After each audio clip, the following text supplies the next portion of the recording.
আসসালামু আলাইকুম। প্রিয় শিক্ষার্থী, কেমন আছো সবাই? আশা রাখছি তোমরা সবাই অনেক বেশি ভালো আছো। আজকে গতি অধ্যায়ের আমরা আরো দুটি গুরুত্বপূর্ণ সিকিউ সলভ করব। চলো আমরা শুরু করছি।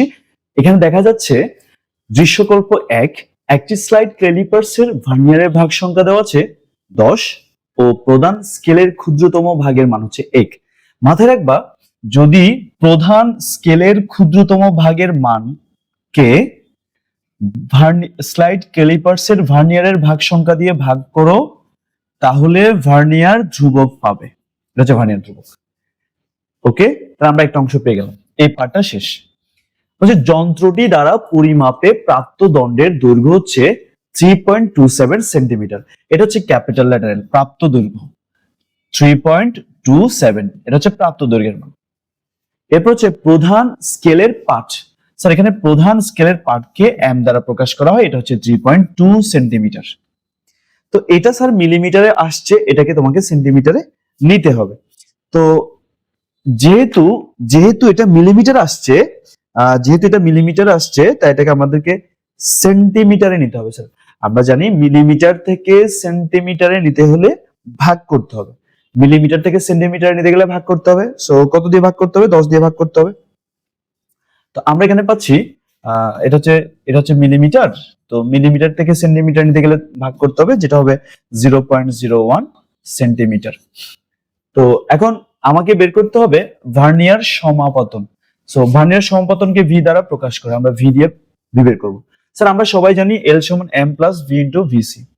তো এল মাইনাস এম সমান হচ্ছে V into VC, that is V সমান হচ্ছে ভার্নিয়ার সমাপতন এটা L minus M divide by VC. তো এখানে এল এর মান কত পাচ্ছি? দেখো তো এল এর মান এখানে কত পাচ্ছি? এল এর মান পাচ্ছি 3.27 মাইনাস এম এর মান হচ্ছে 3.2, ভিসি পাচ্ছি কত? 0.01। এটা হচ্ছে ভার্নিয়ার সমাপতন। চলো এরপরের প্রশ্ন বলছে অদ্ভুত ধরনের একটা প্রশ্ন। স্যার, এখানে একটা সুতার মধ্যে একটা বস্তু ঝুলাই দিছি। ভূমি থেকে দূরত্ব হচ্ছে 20 মিটার। এখানে 2 মিটার উচ্চতা থেকে একটা ঢিল ছোড়া হলো। তার মানে ঢিল এখানে 18 মিটার পর্যন্ত যাবে, কারণ 20 থেকে 2 বাদ দিলে 18। ঢিলের অতিক্রান্ত দূরত্ব 18। এখন প্রশ্ন হচ্ছে 50 কেজি ভরের ঢিলটি এই অবস্থান হতে 20 মিটার পার সেকেন্ড বেগে খাড়া উপরের দিকে ছোঁড়া হলো। স্থানটির অভিকর্ষজ ত্বরণ দেওয়া আছে।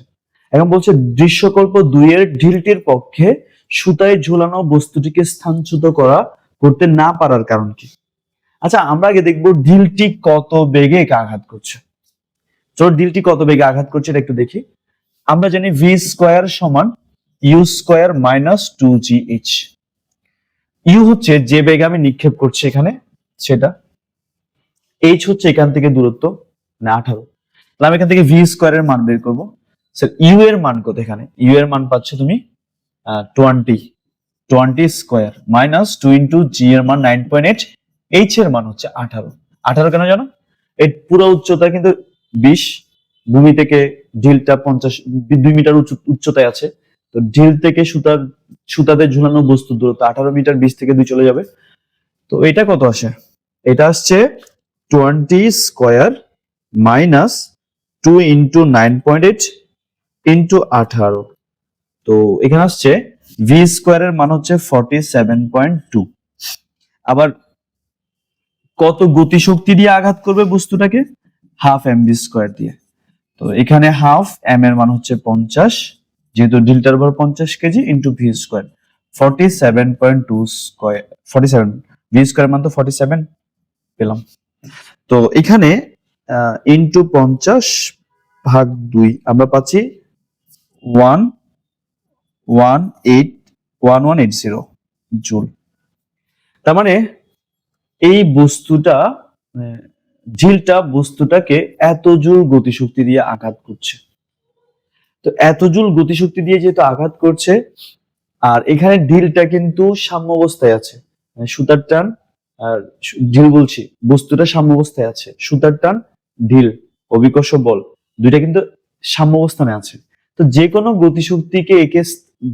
গতিশক্তি একে স্থানচ্যুত করতে পারবে।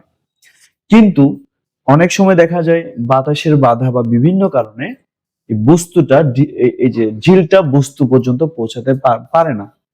সেক্ষেত্রে সেক্ষেত্রে দেখা যায় কি এই বস্তুটা স্থানচ্যুত হবে না।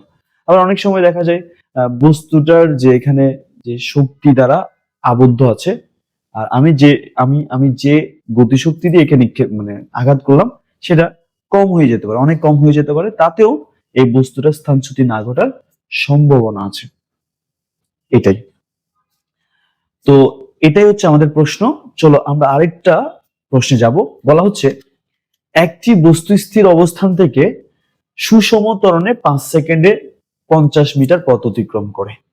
একটি বস্তু স্থির অবস্থান থেকে সুষম ত্বরণে 5 সেকেন্ডে 50 মিটার পথ অতিক্রম করছে। 5 সেকেন্ডে 50 মিটার।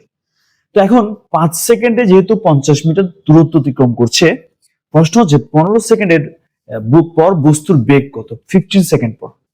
দেখো 15 সেকেন্ড পর বস্তু যদি বেগ বের করতে বলে, ভি সমান হচ্ছে ইউ প্লাস এটি নিয়ে আমরা করতে পারি। তো এখানে ইউ হচ্ছে 0, স্থির অবস্থান থেকে আসছে, কিন্তু আমার এখানে কিন্তু ত্বরণ নাই, ত্বরণটা বের করতে হবে। তাহলে এখানে ক্লু যেটা দেওয়া সেটা ইউজ করো। একটি বস্তু স্থির অবস্থান থেকে সুষম ত্বরণে 5 সেকেন্ডে 50 মিটার দূরত্ব অতিক্রম করছে। তার মানে আমরা লিখতে পারবো এস সমান ইউটি প্লাস হাফ এটি স্কোয়ার। ইউ 0 এখানে, এস এর মান 50, তো ইউ 0 প্লাস হাফ এ হচ্ছে ত্বরণ। এখানে ত্বরণটা কত পাচ্ছ বের করতে চাচ্ছি। সময় হচ্ছে 5 স্কোয়ার, তো এখানে পাচ্ছে 50 সমান এটা এটা হাফ ইন্টু এ ইন্টু 25। এটা দিয়ে গুণ করো, 100 কে 25 দিয়ে ভাগ করো, এ পাচ্ছ, দ্যাট ইজ এ সমান হচ্ছে 4। মানে আমি এখানে ত্বরণ পাইছি 4। তাহলে ওই বস্তুটার 15 সেকেন্ড পরে বেগ যদি ভি হয়, ভি সমান আমরা লিখতে পারবো ইউ এর মান 0, এর মান 4, টি এর মান 15, 60 meter per second. That means 15 second পর বস্তুটির বেগ হবে 60। চলো আমরা পরের প্রশ্নটা একটু দেখি কি বলছে। বলছে পরবর্তী 30 মিটার পথ অতিক্রম করতে বস্তুটির কত সময় লাগবে গাণিতিকভাবে বিশ্লেষণ করো। দেখো এই বস্তুটা এখানে ছিল, যার আদিবেগ ছিল হচ্ছে 0। তো এখন বস্তুটা 50 মিটার পর, মনে করে এই বিন্দুতে, এ থেকে বি বিন্দুতে গেল 50 মিটার অতিক্রম করে। আমি মনে করছি এখানে আসার পর তার বেগ হয়েছে v1। স্যার এটা সুষম ত্বরণের কথা বলা হচ্ছে, একটি বস্তু স্থির অবস্থান থেকে এত সুষম ত্বরণে যাচ্ছে, তো সব জায়গায় আমি ত্বরণ এক ইউজ করব। তো প্রথম দিকে যে গতে আমরা যে ত্বরণটা পেয়েছি সেটা কত পেয়েছি? 4 পেয়েছি। সো এখানেও ত্বরণটা 4 হবে। আমি দেখবো যে এ থেকে বস্তুটা 50 মিটার অতিক্রম করার পর যখন বিতে গেল, তখন তার বেগ হলো v1। আমি দেখবো এই যে এর পরবর্তীতে এটাকে আদি বেগ ধরে আরো 30 মিটার যেতে, মনে করি এখান থেকে কিউতে আসতে, এই বস্তুটার কত সময় লাগবে সেটা বের করবো। তো প্রথম কাজ হচ্ছে এখানে আসার পর তার বেগটা কত সেটা একটু জেনে নেওয়া। এই হিসাবে আমরা লিখতে পারবো যে আমরা জানি v1 স্কয়ার, শেষ বেগ স্কয়ার সমান আদি বেগ square plus 2 into a into s। তো v1 স্কয়ার সমান আদি বেগ 0 প্লাস 2 ইনটু a এর মান 4, s এর মান হচ্ছে 50। তো এখানে আমরা পাচ্ছি v1 400, v1 সমান হচ্ছে 20 মিটার পার সেকেন্ড আমরা পাচ্ছি। অর্থাৎ বস্তুটা এই যে এখানে আসার পর তার বেগ হয়ে গেল 20। এখন আমি দেখবো যে আরো 30 মিটার যখন যাবে সে, ত্বরণ তো একই থাকবে, আগেটা থাকবে। তো আরো 30 মিটার চাইতে এখান থেকে তার কত সময় লাগবে? সেক্ষেত্রে আদি বেগ কিন্তু এটা পরের অংশের জন্য। তো এই ক্ষেত্রে আমরা কি লিখতে পারি? আমরা লিখতে পারবো এস সমান হচ্ছে ইউটি, মানে এখানে ইউ মানে ভি1 টি প্লাস হচ্ছে হাফ এ t1 টি মাস টি স্কয়ার। এই ক্ষেত্রে আমরা কি জানবো? এখানে এস এর মান হচ্ছে 30 আর v1 এর মান হচ্ছে 20 টি প্লাস হাফ এ এর মান হচ্ছে 4 ইনটু টি স্কয়ার। আমরা এখান থেকে এর টি এর মানটা বের করব, এটা কাটলে 2 থাকে। তো এখন এখন এখন আমরা এই জায়গাগুলোতে একটু হিসাব করি। এখানে কি আসছে?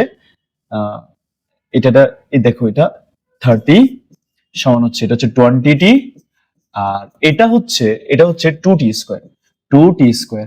তো এগুলোকে এক পাশে নিয়ে আসি, এক পাশে নিয়ে আসলে 2t স্কোয়ার হয় প্লাস 20t হয় প্লাস 30 এই পাশে এলে -30 হবে সমান 0 হবে। এবার আমি 2 কমন নিব, 2 দিয়ে ভাগ করে দিব, তাহলে আমি এখানে পাচ্ছি t স্কোয়ার প্লাস 10t, 30 কে 2 দিয়ে ভাগ করলে 15 সমান হচ্ছে 0। তো এখন আর কি আমরা এখানে এটাকে কি করব, যে তোমার মিডল টার্ম করব। কি হয় মিডল টার্ম করলে, যাই হোক এখান থেকে আমরা ওই যে দ্বিঘাত সমীকরণ যেটা ইউজ করি সেটা ইউজ করব। t সমান হচ্ছে -b, মাইনাস মানে 10, প্লাস মাইনাস, এগুলো একটু মুছে দেই, প্লাস মাইনাস